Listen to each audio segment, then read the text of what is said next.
কি বানাচ্ছি আজকে আমরা? লাউয়ের খোসা ভাজা।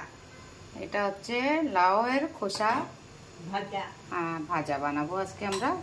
লাউগুলোকে লাউ দিয়ে তরকারি বানিয়ে নিয়েছি আর খোসাগুলোকে একটু ভাজা করে, হ্যাঁ, পাতলা পাতলা করে কেটে ধুয়ে এখন ওটাকে ভাজা করব। দিলাম আর কালো জিরা ফোড়ন দিয়ে দিলাম। এরপর আমরা দিয়ে দেবো লাউয়ের খোসাগুলো দিয়ে দিব, দিয়ে হলুদ লবণ দিয়ে ভাজা করবো।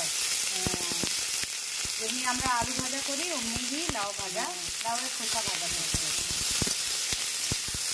এটাতে কেউ আলুও দেয় যায়, তাহলে আলু হবে।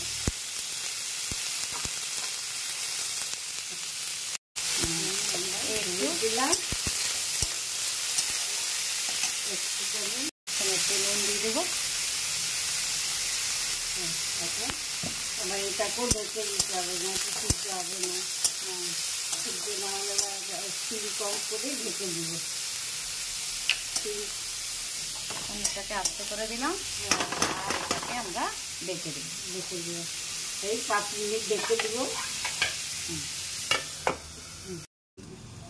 ঢাকাটা খুলে দিলাম। আর এই হয়ে গেছে আমাদের ভাজা ভাজা হয়ে গেছে। হ্যাঁ, অর্ধেকটা ভাজা ভাজা হয়ে গেছে। এখন গ্যাসটাকে বাড়িয়ে দিলাম। বাড়িয়ে দেওয়া হয়েছে। হ্যাঁ, ওই একটুখানি এরপর একটুখানি চিনি দিতে হয়।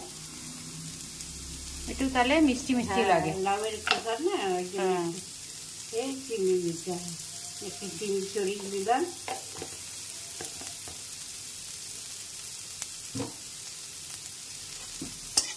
ভাজা ভাজা হয়ে যাবে। এখন ভাজা ভাজা হয়ে গেলে নামাবো। ভাজা ভাজা একটু সময় লাগবে।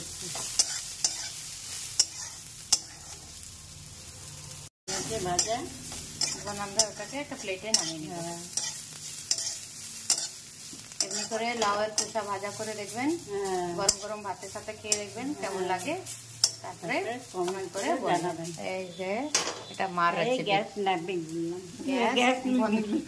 গ্যাস বন্ধ করে দিলাম। বন্ধ করে দিলাম।